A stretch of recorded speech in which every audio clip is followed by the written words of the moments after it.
मेरे प्रिय दर्शकों नमस्कार।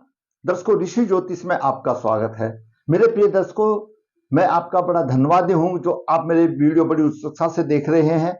आशा करता हूं आगे भी देखते रहेंगे। आज के वीडियो में भी हम आपका एक कुंडली को लेकर के और योग को लेकर के मार्गदर्शन करने जा रहे हैं। आशा है यह वीडियो भी आपको पहले वीडियो की तरह पसंद आएगा।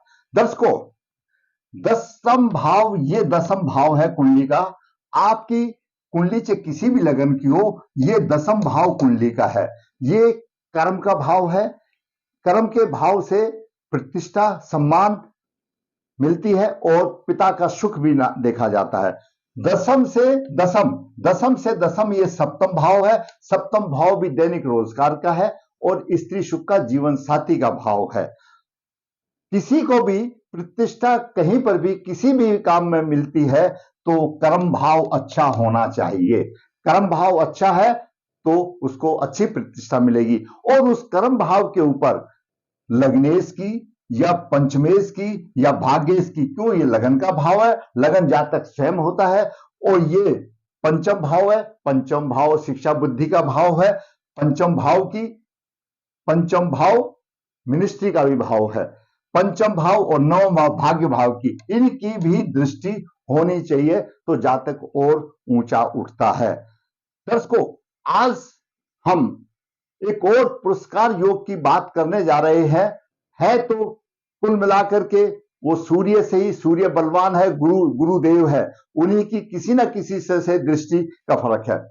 अभी दसम भाव और दशमेश पर गुरु का प्रभाव हो। दर्शकों, आपकी लगन कुंडली कोई भी हो, जो यहां पर राशि आई, मान लिया यहां पर एक राशि आई तो दशमेश मंगल हो गया, 2 आई तो शुक्र हो गया, 3 आई तो बुध हो गया, 4 आई तो चंद्रमा हो गया, 5 आई तो सिंह हो गया। इसी तरह से दसम भाव में जो राशि हो उसका स्वामी दशमेश होता है। दसम भाव और दशमेश पर, इस भाव पर और दशमेश के ऊपर, दशमेश कहीं पर भी हो तो गुरु का प्रभाव हो, उसको राजा जैसा वैभव मिलता है, सम्मान मिलता है और वो समाज में, देश में पुरस्कार दिया जाता है, उसको पुरस्कृत दिया जाता है। दूसरा योग है उभयचरी योग। उभयचरी योग, दर्शकों, किसी भी कुंडली में जहां सूर्य होता है वो सूर्य लगन कुंडली मानी जाती है। मान लो आपका सूर्य यहां पर है तो सूर्य से एक भाव ये आगे हो गया, एक भाव ये पीछे हो गया, इसको द्वितीय भाव बोलेंगे और इसको द्वादश भाव बोलेंगे। सूर्य से अगला, सूर्य से पिछला, इन दोनों भाव में, यानी सूर्य से द्वादश में और सूर्य से द्वितीय भाव में अगर शुभ ग्रह हो तो वह उभयश्री योग बनता है। वह भी राजाओं और राजाओं जैसा होता है। ये देखने में साधारण होता है लेकिन बहुत ही मुश्किल वाली कुंडलियों में मिलता है। बहुत ही वो भाग्यशाली होते हैं जिसमें उभयचरी योग मिलता है। बहुत ही अच्छा। दूसरा, जब हम ये विचार करने जा रहे हैं तो हमारी जो संबद्ध कुंडली है, आपकी कुंडली में सूर्य कहीं पर भी हो, चाहे यहां हो सूर्य तो यहां पर भी शुभ ग्रह होना चाहिए, यहां भी होना चाहिए। यहां सूर्य है तो यहां पर भी शुभ ग्रह हो, यहां पर भी शुभ ग्रह। यहां सूर्य है तो यहां पर भी शुभ ग्रह हो, यहां पर, मतलब सूर्य आपकी कुंडली में कहीं भी है, उसमें आगे पीछे द्वितीय भाव, द्वादश भाव में शुभ ग्रह है, उभयश्री योग होगा। वैसा योग राजा के सांतुल और सम्मानित और उसको पुरस्कार मिलता है। दूसरा है सिंह राशि का सूर्य और गुरु का प्रभाव हो। आपकी कुंडली में सिंह राशि कहीं पर भी हो और उस पर गुरु का प्रभाव हो तो ऐसा जातक बुद्धिमान और गुणवान मिलता है और उसको सम्मान व्यक्ति मिला जाता है। कहीं पर भी सूर्य हो लेकिन गुरु का प्रभाव हो। अगला है नवम भाव में मंगल और शुक्र। आपकी कुंडली किसी भी लगन की हो, किसी भी लगन की हो, नवम भाव में ये नवम भाव है, ये चतुर्थ भाव है, ये सप्तम भाव है। इनमें अगर आपका मंगल है और नवम भाव, यानी चतुर्थ भाव, सप्तम भाव और नवम भाव में मंगल और मंगल के साथ शुक्र है तो ऐसा हमारा ज्योतिष शास्त्र का कथन है कि ऐसे जातक के विवाह में प्रबल बाधा आती है और वह अविवाहित भी रह सकता है। तो ये जो मैंने आपको 4 योग बताए, हम इस कुंडली में आपका मार्गदर्शन करेंगे। दर्शकों, जातक का जन्म 4 सितंबर 1996 कृष्ण पक्ष 8 नक्षत्र रोहिणी चरण 1 बुधवार को हुआ। रोहिणी नक्षत्र की योनि सर्प है, सर्प योनि में हुआ। आज का हमारा विषय है दसम भाव और दशमेश पर गुरु का प्रभाव, कर्म भाव और कर्मेश पर गुरु का प्रभाव, सम्मान और पुरस्कार मिलने का योग है। उभयचरी योग, राजा के समान सुखी, नवम भाव में शुक्र और मंगल, विवाह बाधा। जातक का जन्म वृश्चिक लगन में हुआ, लगन के 15 है, और द्वितीय भाव में धनु राशि में गुरु 14 अंश लेकर के विराजमान है। पंचम भाव में शनि मीन राशि में 11 डिग्री लेकर विराजमान है, 7 में केतु 15 डिग्री विराजमान में। सप्तम भाव में चंद्रमा उच्च राशि में है, 12 डिग्री लेकर के विराजमान है। नवम भाव में शुक्र 3 डिग्री और मंगल 2 डिग्री लेकर के विराजमान है। मंगल नीच अवस्था में है, परंतु मंगल चंद्रमा की राशि में है और चंद्रमा केंद्र में उच्च राशि का है, उसका नीच भंग हो रहा है, तो नीच का जिक्र ही छोड़ दो, खत्म हो गया। दसम भाव में सूर्य अपनी सिंह राशि में विराजमान है, दसम भाव में सूर्य अपनी सिंह राशि में विराजमान है। एकादश भाव में कन्या राशि में बुध और राहु भी 15 डिग्री लेकर के कन्या राशि में विराजमान है। वृश्चिक लगन वाले का स्वामी मंगल होता है, स्वभाव थोड़ा सा उग्र हो सकता है, ये नियम के विपरीत किसी बात को ये सुन नहीं सकते, तुरंत भड़क सकते हैं, क्योंकि नियम से चलने वाले हैं और सेनापति की राशि है। इनका जान पहचान का क्षेत्र लंबा होता है, ग्रह के विशेष प्रकार से कुछ दूसरा विपरीत फल भी हो सकता है। लगन का स्वामी मंगल नवम भाव में है, नवम भाव में नीच भंग हो रहा है, नीच भंग हो रहा है। तो जब लग्नेश नवम भाव में होता है तो उसकी प्रवृत्ति धार्मिक प्रवृत्ति हो जाती है। मंगल यहां से चतुर्दृष्टि से द्वादश भाव को देख रहा है, खर्चा अधिक होगा। सप्तम दृष्टि से मकर राशि उच्च में देख रहा है, बहुत ही पराक्रमी होगा मंगल। और अष्टम दृष्टि से चतुर्थ भाव को देख रहा, सुखों में कमी का कारण बनेगा। बात करते हैं शुक्र की, बात करते हैं सूर्य की। दर्शकों, सूर्य ग्रहों का राजा है और सूर्य दसम भाव में है, दिग्बली है और अपनी राशि में है। आंख मीच लो, अगर सूर्य आपका 10वीं राशि में और अच्छी स्थान पर है तो अपने आप सरकारी नौकरी मिलने का योग है। तो सूर्य पिता और व्यवसाय द्वारा लाभ की सम्मान की प्राप्ति करेगा, प्रतिष्ठा मिलेगी। माता के सुख में थोड़ा सा कमी हो सकता है, मनमुटाव हो सकता है। और सूर्य पर गुरु की नवम दृष्टि है, गुरु पंचमेश है और गुरु की नवम दृष्टि है और ऊंचा उठा रहा है। गुरु देवगुरु बृहस्पति है और कुंडली में पंचम भाव का स्वामी है। दसम भाव में सूर्य कर्म भाव का स्वामी है, दसम का स्वामी है और गुरु की दृष्टि है। दसम भाव और दशमेश पर गुरु का प्रभाव राजा तुल जैसा। दसम भाव और दशमेश शुरू हो गया, सूर्य हो गया और उस पर गुरु का प्रभाव राजा जैसा बनेगा, मान सम्मान मिलेगा, पुरस्कार मिलेगा। अब बात करते हैं चंद्रमा की। चंद्रमा नवम भाव का स्वामी है और सप्तम भाव में उच्च राशि में है। सुंदर और भाग्यवान स्त्री मिलने का योग बनता है, व्यवसाय क्षेत्र में सफलता मिलती है, भाव और यश की वृद्धि होगी, शरीर में कुछ कमी होगी क्योंकि नीच दृष्टि से देख रहा है। अब बात करते हैं बुध की। दर्शकों, बुध अपने भाव में है, आमदनी का भाव है और उच्च राशि में है। आमदनी अच्छी होगी, आयु अच्छी होगी, जीवन में उमंग और उत्साह से भरा होगा। सप्तम दृष्टि से पंचम भाव को देख रहा है, बुद्धि और संतान में भी देगा, अच्छा देगा, अच्छा योग बना रहा है बुद्धि का, अच्छा योग धन का बना रहा है, धन की कोई कमी नहीं होगी। अब बात करते हैं गुरु की। गुरु दर्शकों द्वितीय भाव का स्वामी और पंचम भाव का स्वामी है। द्वितीय भाव में अपनी राशि धनु राशि में है। अच्छा धनी, अच्छा कुटुंब का सुख मिलेगा। संतान सुख में कुछ कमी आ सकती है, क्योंकि यहां पर जब पंचम भाव में कोई भी आपकी कुंडली हो, ये याद रख लो, आज याद आ गया समय पर, पंचम भाव में मीन राशि हो और धनु राशि हो, अगर उसको गुरु नहीं देखता है तो उसको संतान के संबंध में परेशानियां आती हैं। ये बिल्कुल एक योग बनता है, उसको गुरु देखना चाहिए, तभी संतान मिलती है। दिक्कतें आती हैं, संतान में थोड़ी सी दिक्कत आएगी।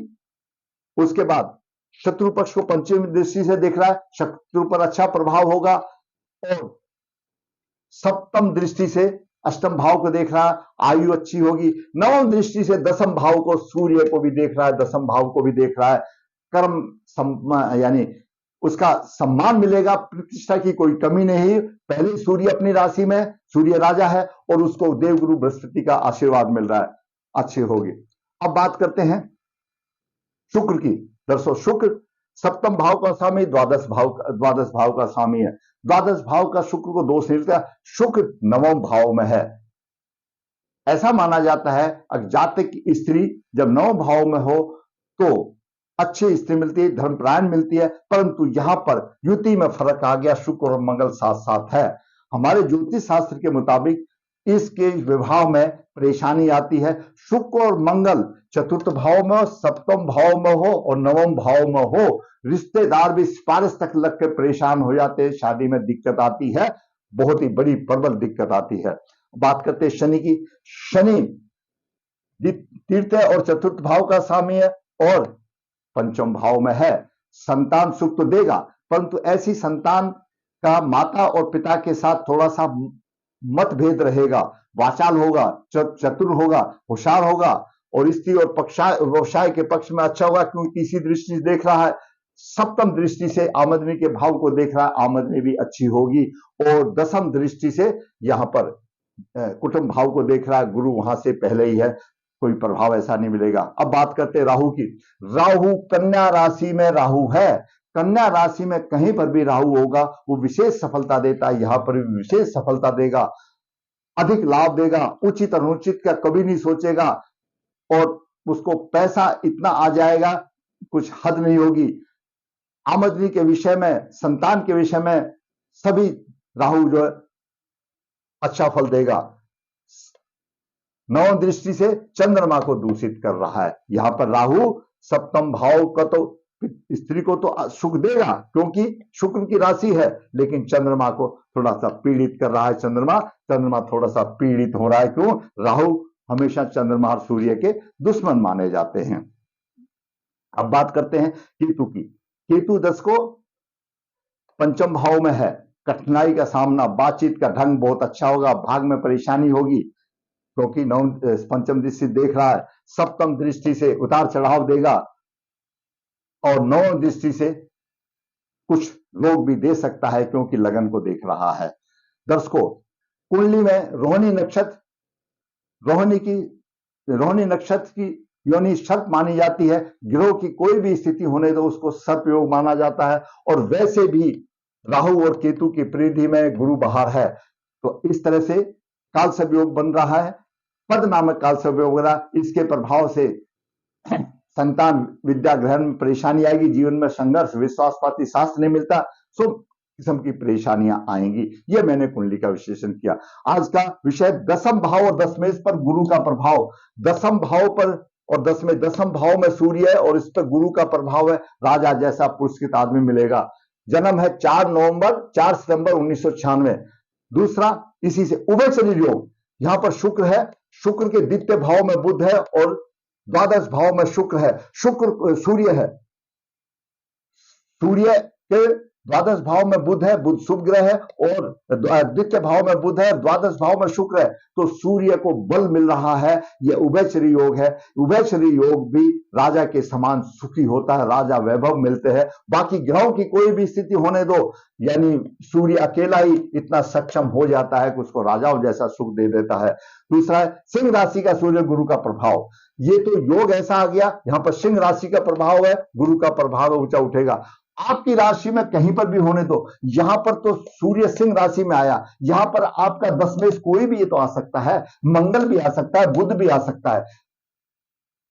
योग की व्याख्या है दशमेश और दसम भाव पर गुरु का प्रभाव हो। गुरु यहां से भी देख सकता है, गुरु यहां से भी देख सकता है, गुरु यहां से भी देख रहा है। आपका दशमेश कोई भी होने दो, दशमेश कोई भी होने दो, उसके ऊपर गुरु का प्रभाव। दशमेश दसम भाव में हो, कोई गुरु का प्रभाव हो, दूसरी जगह हो तो भी गुरु का प्रभाव हो, लेकिन दसम भाव पर भी प्रभाव होना चाहिए। गुरु का प्रभाव दसम भाव और दशमेश पर भी होना चाहिए। दूसरा, आपकी कुंडली में सूर्य कहीं भी हो, यहां तो सूर्य दसम भी हो गया, दसम भाव भी होगा, वो बात अलग है, कहीं भी हो सकता है, उस पर सूर्य, उस पर गुरु का प्रभाव राजा बनाता है। यहां पर उभयचरी योग यहां बन रहा है, तो ये कुदरती कुंडली में ऐसा योग है कि बार बार दिखाने की जरूरत नहीं। आपका ये योग किसी में भी जगह बन रहा हो, वैसे योग आपका राजा के समान होगा, आपको सुख मिला जाएगा। दर्शकों, जातक की महादशा, राहु की महादशा 27/9/2011 से 26/9/29 तक है, चल रही है। इसके बाद गुरु की महादशा आएगी। कालसर्प है, जातक का कालसर्प निवारण किया, चरणों पीड़ित किया, संचंद का विशोक व्याप पितृदोष निकाला। आने वाले समय में यह जातक राहु की महादशा में, अभी सूर्य की महादशा आने वाली है, उसमें या तो बेड़ा पार हो जाएगा, नहीं तो गुरु की जब महादशा आएगी तो अच्छा उच्च पद प्राप्त करेगा और अच्छा प्रयत्नशील है, अच्छा विद्वान है, अच्छा पढ़ा लिखा है। अभी पीछे ही राहु की महादशा में अभी सूर्य की दशा आने वाली है। काफी दिन पहले इसका पितृदोष और ये कालसर्प दोष हमने निवारण कराया था। कहीं क्या तो उसने था, हमने तो मार्गदर्शन किया था, फल तो देगा भगवान। तो मैंने आज आपको दशम भाव और दशमेश पर गुरु का प्रभाव सम्मान और पुरस्कार का बनता है। उभयश्री योग राजा के समान होता है। नवम भाव में शुक्र मंगल विवाह में बाधक बनते हैं। और सिंह राशि का सूर्य अगर आपकी कुंडली में कहीं पर भी हो और उसको गुरु देखता है, सिंह राशि का सूर्य को, सिंह राशि का सूर्य यहां हो सकता है, यहां हो सकता है, क्योंकि सूर्य भी एक लगन है, वो आपको ऊंचा उठाएगा। दर्शकों, आज के वीडियो में मैंने आपका मार्गदर्शन किया। आपको अगर ये अच्छा लगा वीडियो तो मैं कहूंगा मेरा वीडियो आप लाइक करें, दोस्तों को शेयर करें ताकि उनका भी मार्गदर्शन हो। और जिस दर्शक ने मेरा चैनल सब्सक्राइब नहीं है, वो मेरा चैनल सब्सक्राइब करें ताकि मेरा भी मनोबल ऊंचा उठे और इसी प्रकार वास्तविक कुंडलियां लेकर के मैं आपका मार्गदर्शन करता रहूं। दर्शकों, जैसा कि हमेशा बताते हैं, ऋषि ज्योतिष नर्मदा जी के तट के नजदीक है, नर्मदेहर, जहां पर कालसर्प दोष पितृदोष पूजाएं की जाती हैं। मैं लगभग वही कुंडलियां आपके सामने लेके आता हूं जिन कुंडलियों पर मैंने अध्ययन किया, जिनकी मैंने पत्रिका बनाई है या जिनकी मैंने पूजा वगैरह ऋषि ज्योतिष ने कराई है और उनका प्रभाव मिला है या नहीं मिला है, वो सब मैं आपके पास लेकर के आता हूं। अगर आपको कोई ऐसी पूजा करानी है, कालसर्प दोष की पूजा करानी है, तो आप ऋषि ज्योतिष संपर्क कर सकते हैं। ऋषि ज्योतिष हाथ से पत्रिका लिखता है, पूरा जीवन का सार निचोड़ सकता है, जो इच्छे का संपर्क कर सकता है। हर वीडियो में मेरा टेलीफोन नंबर रहता है, आप टेलीफोन नंबर से आप मेरे से बात कर सकते हो। ऋषि ज्योतिष कन्या भाव के लिए कोई भी होने दो, वह उसकी गुण मिलान की प्रक्रिया बिना किसी शुल्क के अभिभावक की राह आसान करने के लिए व्हाट्सएप करके भेजता है। जरूरत है आपको फायदा उठाने के लिए। ऋषि ज्योतिष ऐसा एक वृक्ष है जहां पर सारी सुविधाएं हैं। कुंडली का विश्लेषण भी है, कुंडली लिखी भी जाती है और पूजाएं भी की जाती हैं और वास्तु शास्त्र में पीछे नहीं। जरूरत है आपको फायदा उठाने की। दर्शकों, फिर कहूंगा, आपको मेरा वीडियो अच्छा लगा है तो लाइक करें, दोस्तों को शेयर करें ताकि उनका भी मार्गदर्शन हो। और जिस दर्शक ने मेरा चैनल सब्सक्राइब नहीं किया, सब्सक्राइब करें ताकि मेरा मनोबल भी ऊंचा हो। और इसी प्रकार मैं आपके साथ वास्तविक कुंडलियां लेकर के आपसे साथ मिलता रहूं और आपका मार्गदर्शन करता रहूं। धन्यवाद।